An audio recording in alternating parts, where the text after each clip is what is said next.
Hello mga ka-Isitik, andito po ako sa Yama Rent a Car. Pero mga ka-Isitik, yun po ay mga presyuhan dito. Sa isang gabi, ito po ay nagkakalagang na 120. Yan, hindi pa kasama yung gasolina doon. Ito naman yan, yung yung accent ay sa 140. Ito, 150.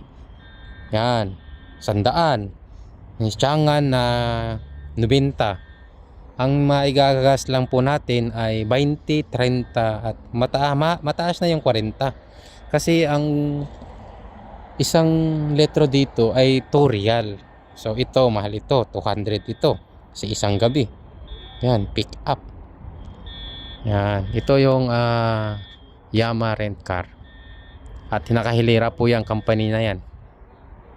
Puro rent a car.